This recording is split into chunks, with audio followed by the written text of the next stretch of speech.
Paul, this is your past. The Valley, I don't think is what it was in the time you were doing this in 1973. How did you find places like, I don't know if the Tail of the Cock still exists, but the houses of your major characters, and how did you find these and create them? And were they all real, by the way? Yeah, they were all real. I mean, it's not so bad. You know, the valley, the shape of the valley.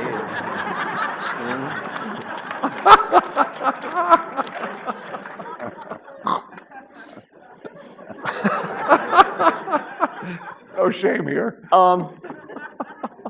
I don't know. I live on one side of the valley. I live in Tarzana. My daughter goes to school in Studio City, so every morning drive her to school and then drop her off and then start scouting. You know, I mean, really on the way back and trying to find stuff that fits. I mean, I was working from a story that was my memory of growing up there at the time, and then another part, the memories and stories of a friend of mine. So there was a real waterbed store that I had as a reference. It was on Ventura Boulevard, right near, Balboa. Great. Okay, so that's what it looks still there. It's a tanning salon now. Anybody wants to go. And the Tail of the Cock was a sort of other was a place that I went to as a kid. It's a great restaurant. There's two of them. There was one in La Cienega, and there was one in Coldwater in Ventura. And it's long gone, unfortunately. It was sort of bulldozed in the late 80s. But, if you know the valley like I know the valley, you know where to go find the bones of something like that. So it was the mission of going with my production designer, Flo, and Adam, my AD, and taking a phone and mapping out the movie, the joy of that. I mean, I think I probably have about 60-70% of the movie with the two of them playing Gary and Alana, on my phone.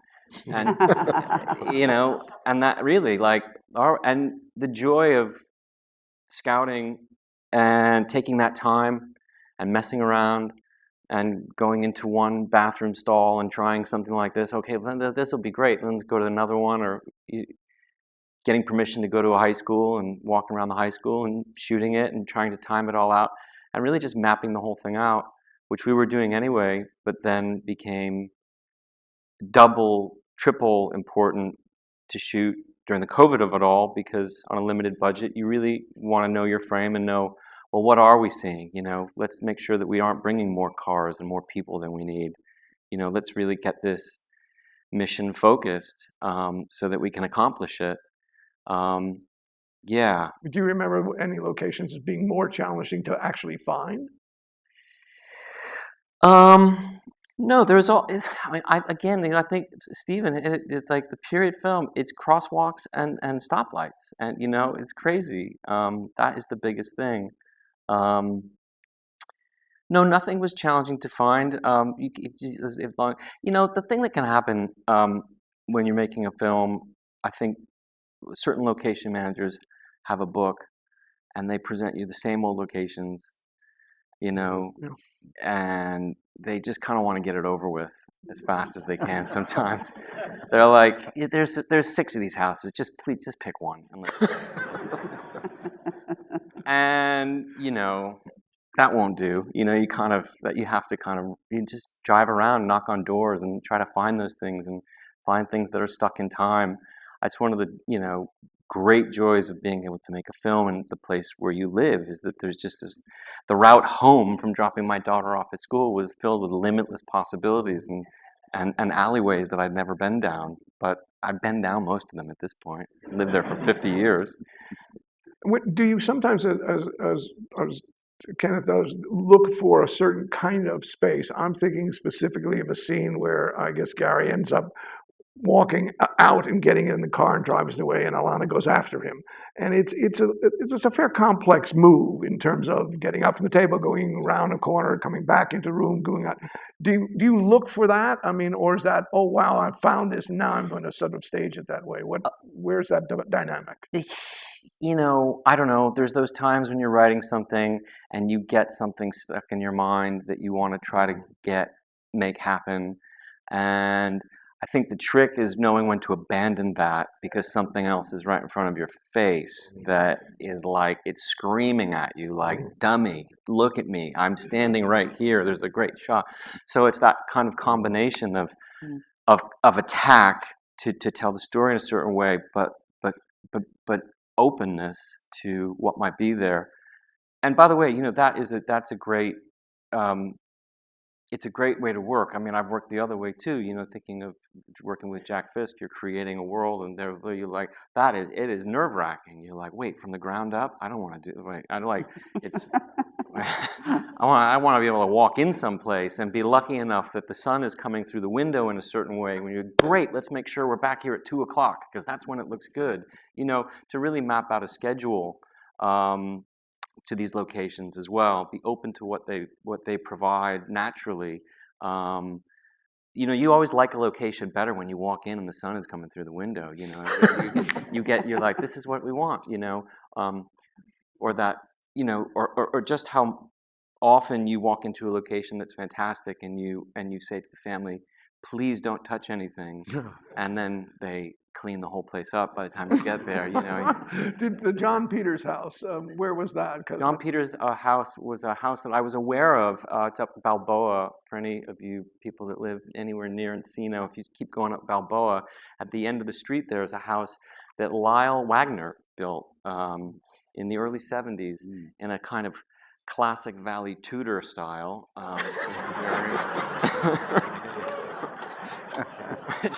Very popular for Southern California at a certain time, and we were in a situation where we found the house, and a guy had bought it and was refurbishing it, so it was kind of half gutted, half complete, and we said, would you mind waiting and pausing this, and we can actually kind of build a bedroom in the style that we want. The bones are all there, and he was gracious enough to let us do that. So we kind of had. It was a kind of a mix of a set built within a. And it was on a hill so that it did play into where the truck is going to go. Yeah, no, it was on a hill, and all those hills are where I live in Tarzana, so that's great. Putting your kids to bed and going to Scout at 9:00 just down the road is, highly recommend it. It's great. You're back home by 10:00 and you've got the locations. You're like, okay. I want to talk about rehearsal with all of you and how you use it, and particularly on this film, maybe it's different. Paul, what was rehearsal? You had two people who had never acted before, if I'm correct on that. Well, Lana's done a lot of videos, so I guess she's done that, but certainly not him. What did you do for rehearsal in terms of before shooting? Well, we did. I mean, it's not as extreme as Drive My Car, but I really that kind of sequence in that when they're rehearsing the Chekhov rang a little bit about that idea of reading a script without anything on it and just reading it and making sure it's something that I really like doing. Not as extreme as that, but that rang some bells. But I think for them it was just getting to know the dialogue. And getting to know not just the dialogue for one scene at a time, but knowing the entire script before we started shooting, as if it was a play. And the idea there was that because they hadn't done it before, that the over-prepared would be better than trying to cram to learn a scene the night before. That once the avalanche and speed of a movie shoot starts happening, that they would probably be like, trying to finish a paper on Sunday night before school. That was a horrible place to be. So it was really about 3 months of them being together without me and practicing their lines and doing whatever it was. And then we went once or twice to the real locations to just kind of give them a sense of the space, but to try to not overdo it. I mean, maybe they overdid it when they were together alone. They're just practicing their lines. And they were very paranoid as well because they did not want to. They did not want to be the thing holding this up. They wanted to be great. They wanted to be great for me, for the crew, for everybody. They did not want to be the ones that we were waiting for. It was Talk great. about but this is an interesting idea that they work together on the whole script as two actors together, where you were not present for a lot of that. When did you get to see, quote, their work? Well, I mean, at the beginning, we all read it together and we talked about it, and it was more of, are there any questions? And then I think for Cooper, that I would hear lines that just couldn't come out of his mouth right, and it was not. And it was so the writing has to change to fit him. You try long enough to see. It's a pretty good line. Is he going to get it? And you go, he's not going to get it. It just doesn't. It's not coming out of him. So write it better for him, for his mouth to come out of him. So just making those adaptions and getting those early enough that they could, I had to trust them and put them together. Since some of the scenes are long, and don't have lots of cuts, even the very beginning scene, that long tracking shot with the two of them and we're introduced to them, do you remember either rehearsing on set when they did that or beforehand? I'm using that as an example. Well, that's a perfect example of doing the movie once with Adam and Flo on a phone at the high school and breaking, it's very long, it's probably about 12 pages of dialogue, and sort of mapping it out to realize we can do 12 pages of dialogue in 3 shots. Here's number 1, and it'll go from here to here roughly, So this is your zone to get all this dialogue in, and then here's section 2. By the time we come around and we meet Sasha, that's zone 2. And then zone 3, this is how it'll play out. So that had been roughed in for them beforehand, and then shooting it. That the reality of that is I don't know, when you're shooting the first scene of a movie or the last scene of the movie, there becomes this unfortunate tenseness. Because everybody knows, this one's going to be in the movie, right? Because, and I can remember being a really bad director that day, and they must have smelled the fear coming from me, where I had been nothing but the elder statesman, giving confidence and everything else, and there's something about the look in my eye must have made them feel like there's something's different about today. He looks scared and it doesn't feel good.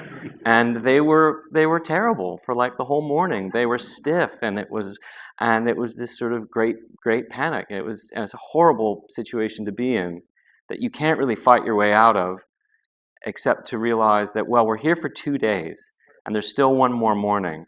And if we can get something under our belt that feels good, then we can attack this again. Because then you start scrounging around to the actors. You're like, that's fine. We've got tomorrow. And that's well, okay, so obviously this is shit. So you're just digging, deeper and deeper. And tomorrow happened. Tomorrow happened, and it was great. But the thing about working with teenagers, I think, is important is to usually if you can just start your day at about 3:30 when they're finally awake.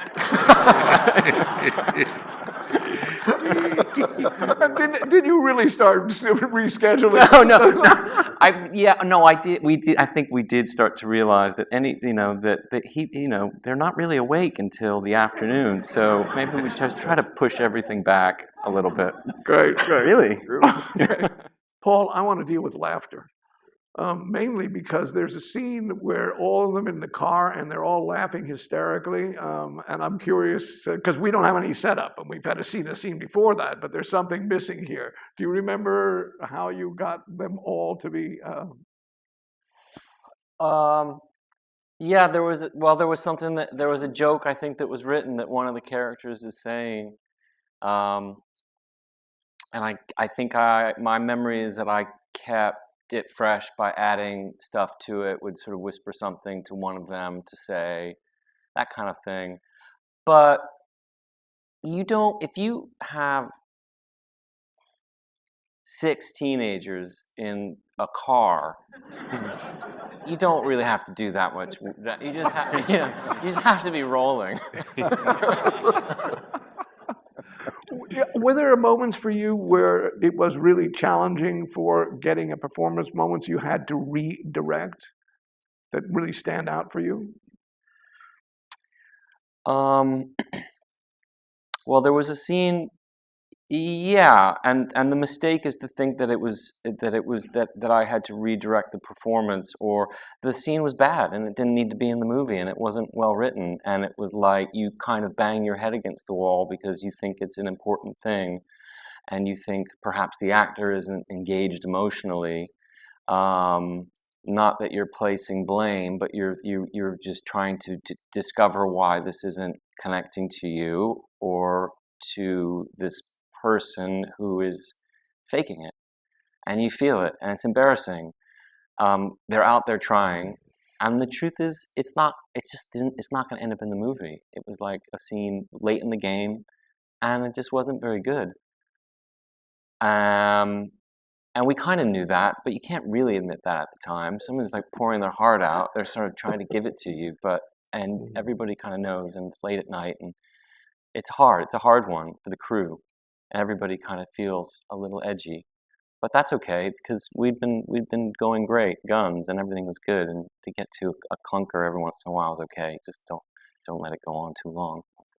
If I may, did you have the temptation to reapproach the scene a different way after? Oh, for sure. We talked about it for weeks. We're going to go back and get that scene. We're going to knock it out of the park. We're going to knock, we were like fighters who'd been knocked out, who were like, just give me a rematch and I'll get it this time. And that dialogue went on for, I think Adam knew it was horseshit. He was like, we're never going back to that. Just let him keep talking about getting back in the ring, and Right. and eventually I ran out of fight. I realized that's not going to be in the movie, is it? I think what had happened was we had done a scene before it where she's walking away from this great conversation she has with Joseph Cross, and were meant to go to this other scene before she goes to find Gary, and we had this thing slotted in, and once we shot the scene of her walking away and you see this emotion that's happening, it kind of like reveals itself like a hammer in your head, like, dummy, you see what she's done here. Why are you going to go somewhere else? And that helps. And then the dialogue stops about reshooting and all that good That's stuff. great. My last question for all of you: when you, it's actually a sort of a quote from your movie, Denis, about fear being the sort of enemy of the mind here, or obliterating it.